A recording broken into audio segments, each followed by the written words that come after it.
Part 1. You will hear a woman, Paula, phoning her friend Ralph about an application to the local council for money for their drama club. First, you have some time to look at questions 1 to 3.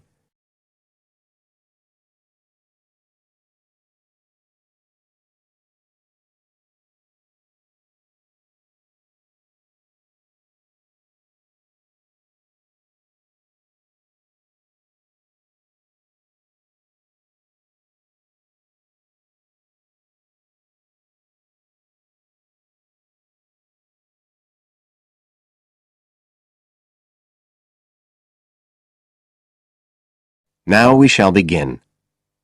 You should answer the questions as you listen, because you will not hear the recording a second time. Listen carefully and answer questions 1 to 3.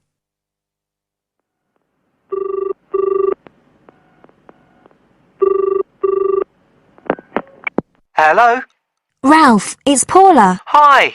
You know I told you we could apply to the local council for money for our drama club? I've got the application form here, but we need to get it back to them by the end of the week. I could send it on to you. You really ought to fill it in as president of the club, but I don't know if it'll get to you in time. Well, you're the secretary, so I expect it's okay if you fill it in. Yeah, but I'd really like to check it together. Right, that's fine. Like, the first part asks for the main contact person. Can I put you there? Sure. Right, so that's Ralph Pearson. Oh, and then I need your contact address. So that's 203 South Road, isn't it? No, 2:30. Oh, sorry, I always get that wrong. Then it's Drayton. Oh, do you think they need a postcode? Better put it, it's DR6 8AB. Okay. Telephone number. That's 01453 586 098, isn't it? Yes. Right. Now, in the next part of the form, I have to give information about our group. So, name of group, that's easy. We're the Community Youth Theatre Group. But then I have to describe it. So, what sort of information do you think they want? Well, they need to know we're amateurs, not professional actors. And how many members we've got. What's that at present, 20? 18. And should we put in the age range? That's 13 to 22. No, I don't think we need to. But we'd better put a bit about what we actually do. Something like members take part in drama activities. Activities and workshops? Okay. Right. That's all for that section, I think. You now have some time to look at questions 4 to 10.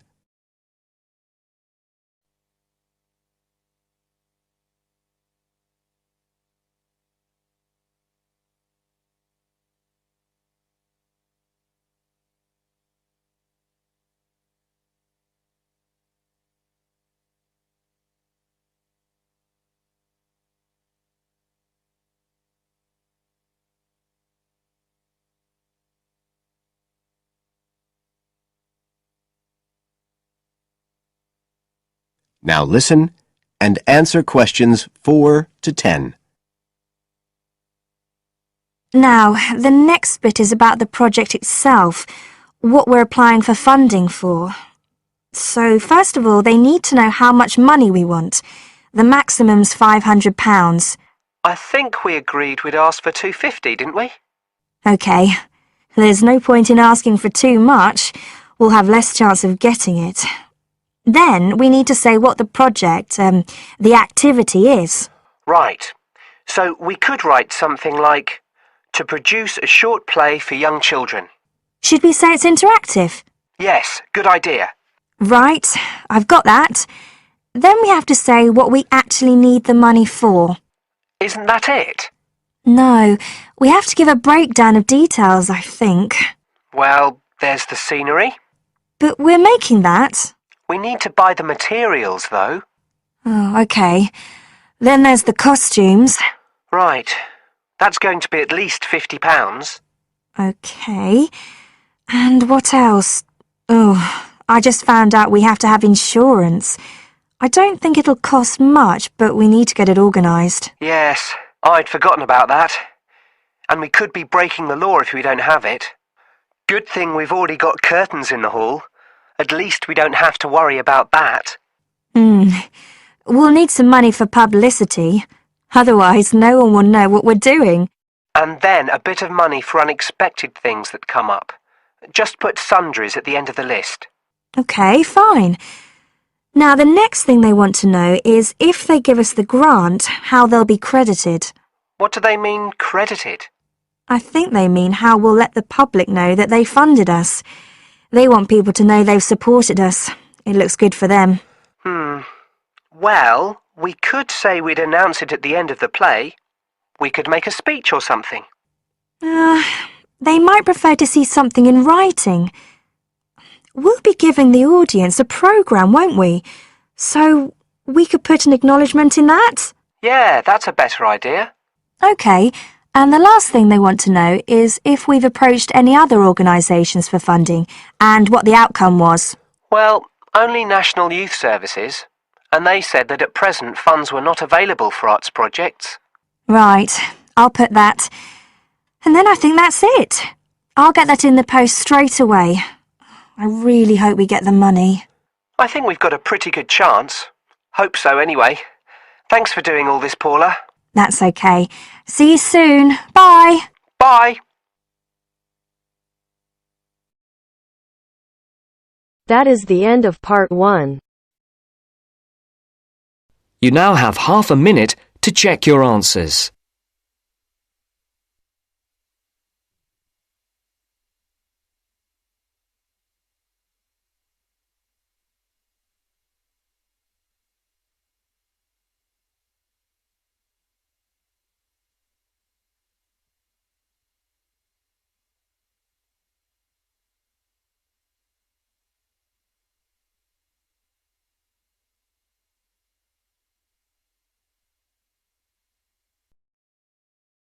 Now turns to part 2.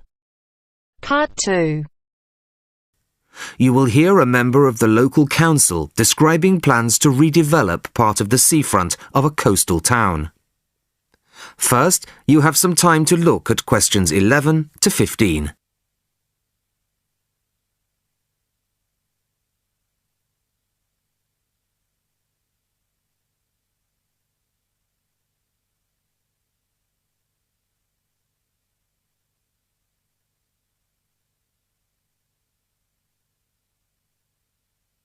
Listen carefully to the first part of the talk and answer questions 11 to 15.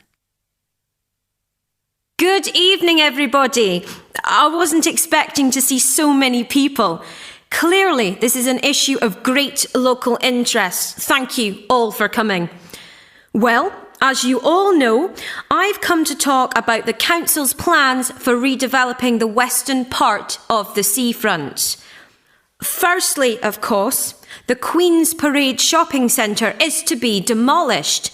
It was built on the cheap and in a hurry in 1953 and recently came third in a national newspaper's ugliest buildings in the country list, so I don't think anybody's going to miss it. The question was, what do we replace it with? Well, after consultations with the local community, we decided, as I'm sure most of you are aware, to replace it with a complex of small shops and workshops, plus a 3-screen cinema. We particularly didn't want another bland glass and steel shopping centre full of the same old chain stores as every other town centre. No, this is our chance to do something just a little bit different. I'll start at the top.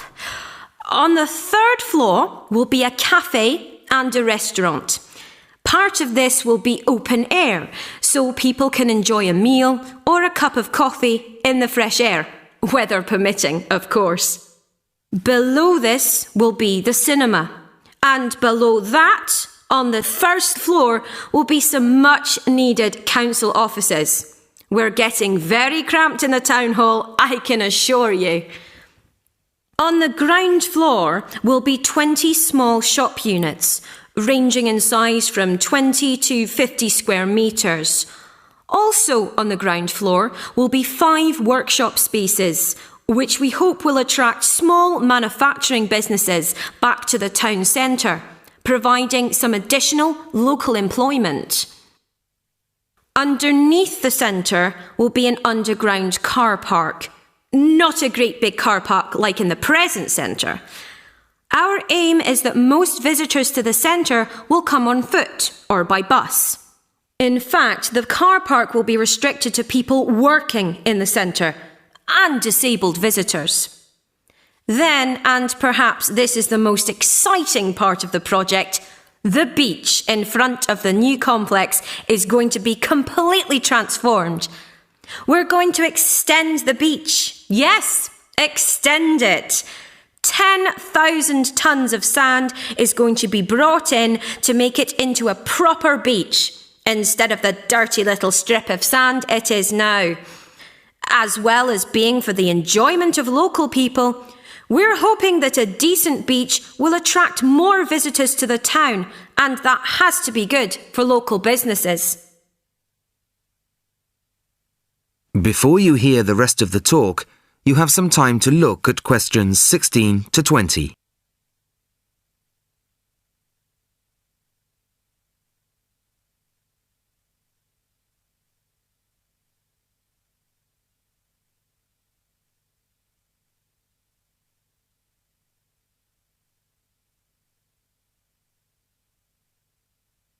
Now listen and answer questions 16 to 20. Now I must emphasise that these plans have not yet been finalised. That's what this meeting is about. Of course, it's vital with a project like this that we have the support of local people. After all, we work for you and it's your money that's paying for it. So, first of all, the plans for the new centre are going to go on display in the town hall.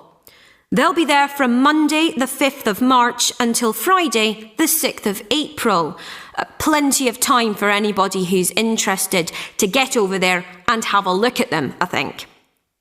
There'll be a suggestions box in the same room as the plans. Anybody who has anything to say is welcome to fill in a suggestions form. These forms will be looked at and taken seriously, you can be sure of that. Then on Tuesday, April the 10th, there'll be another public meeting much like this one, and in this same place. It'll start at 7 o'clock, and there'll be a chance for local residents to address the council. We'll also report back to you on the results gathered in the suggestions box. Anyway, I'd now like to hand you over to my colleague, my fellow councillor. That is the end of part 2. You now have half a minute to check your answers.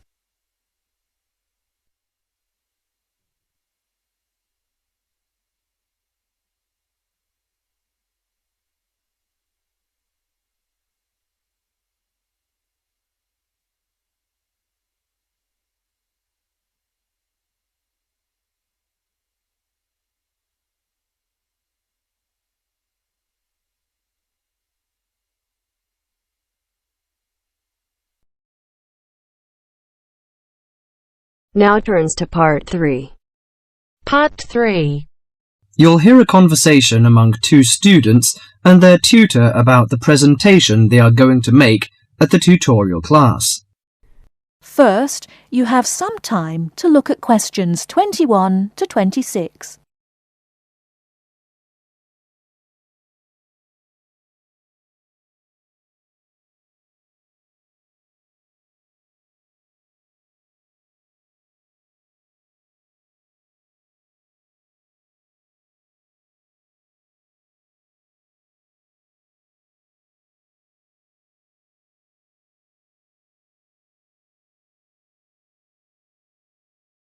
Now listen carefully and answer questions 21 to 26. Right, Jason and Karen. How are your presentations for the next tutorial class? I feel a bit nervous. I haven't done that before.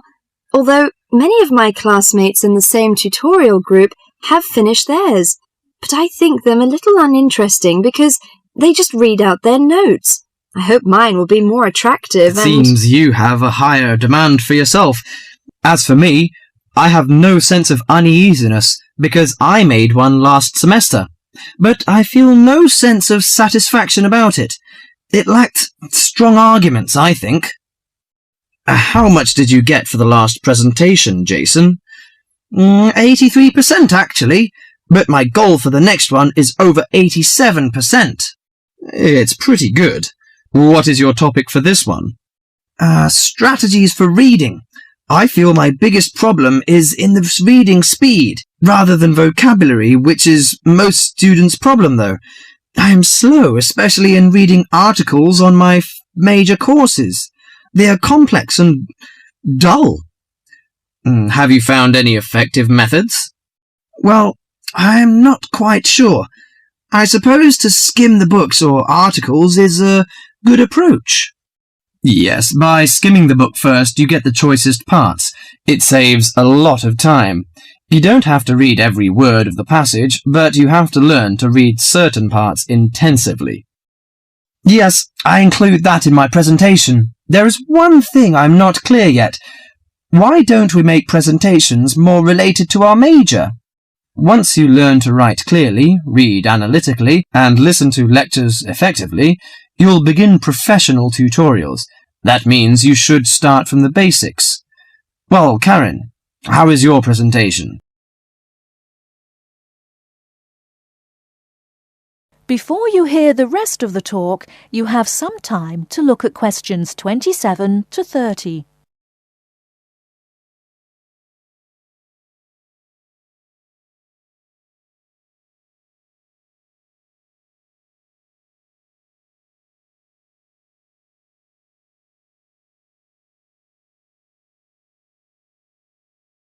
Now listen and answer questions 27 to 30.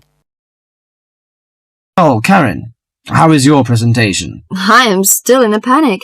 I want to find some more interesting topics about writing, but I wonder what articles I can refer to, because there are so many of them. Did you get the list of the reading materials handed out last class? Yes, but there are over 20 on it. I have only a week to prepare, so I wonder if Okay, let me give you some suggestions. You needn't read them all because some of them deal with the same issue. The article by Halsworth is really worth reading. It covers the aspects of organising the thoughts and ideas. Okay, Halsworth. You should also read the article by Jackson, but just look at the part on research methodology, how they did it. Right, I'll read that one. You should also read the article by Fisher, but just look at the part on the writing plan.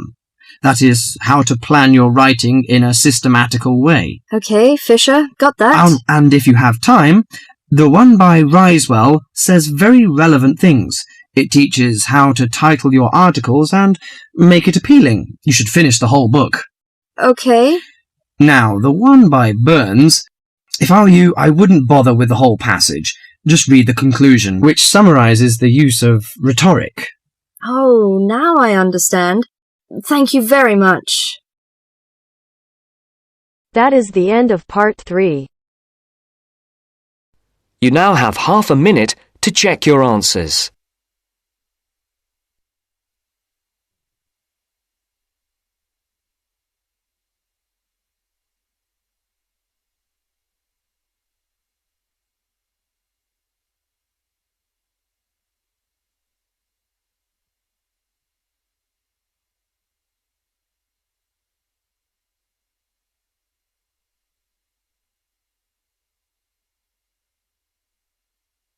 Now turns to part 4. Part 4. You will hear a talk about the Kentish pipe, a 17th century musical instrument. First, you have some time to look at questions 31 to 40.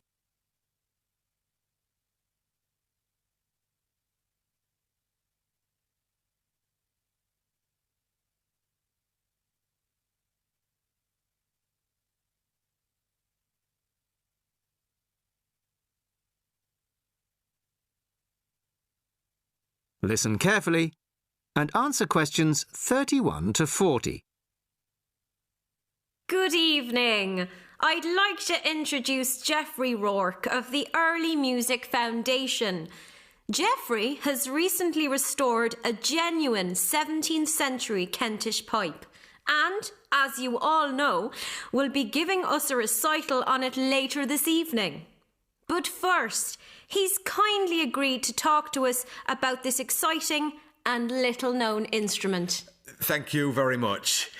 I'd like to begin, if I may, by talking to you about the rather unusual construction of the Kentish pipe.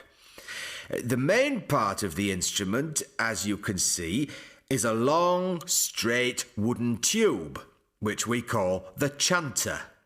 This one is in beech wood, but other woods were used.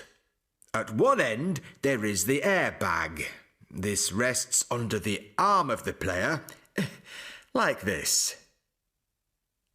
The blowpipe that inflates the airbag is quite long and bends round the front of the body to be inserted in the mouth of the player, like this. You see, the flexible nature of this tube is a unique feature of the Kentish pipe.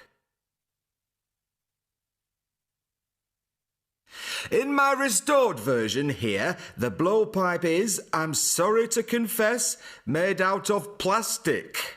In the original version, it would have been made out of leather using an elaborate stitching and waxing technique. However, the skills required to do this have now been lost. Good old plastic was the only alternative we could come up with. The airbag is obviously a modern replacement too. This time it is made out of leather and, as far as we can be certain, is likely to be pretty much identical to the original. A particularly soft and supple yet strong leather is required. Ordinary shoe leather would start to crack in no time. The main pipe, or chanter, is original, of course, as its rather battered appearance makes obvious, I would imagine. But it still sounds pretty good after nearly 400 years. We can actually put a precise date on it, because the maker kindly inscribed it for us. Just here. You probably can't see it. JD, the maker's initials, and the date 1634. The most recent feature is the reed, the part that actually makes the noise. Although probably identical in every way to the original, it is in fact a piece from a plant picked yesterday morning by my son by the river near our house. So, that's the construction. But why bother with the bag, you may be wondering? Why not just blow directly into the pipe? Well, you can play the instrument that way. You can just detach the bag like this and blow into this hole here. But you need a lot of breath to do it. Much more than, say, a flute or clarinet. After a few notes, you have to stop to take a breath. The bag allows the player to breathe while continuing to play. This meant that music for the Kentish pipe could be loud and fast, the way they liked it in Kent in the 17th century, no doubt. So, we have the pipe, but unfortunately, we don't have the music. Not a single piece of music written specifically for the Kentish pipe has been found. Luckily, some of my colleagues from the Early Music Foundation have adapted some traditional music from the period for the Kentish pipe, and we hope this will closely reflect the impression performances on the original instrument would have made. During the recital, I'm also going to play some modern pieces, ranging from rock to classical. And I hope you'll agree with me that the instrument can bring its own special character to familiar tunes. Well, thank you very much for that, and I'm sure we're looking forward very much to hearing you play it after the break. You now have half a minute to check your answers.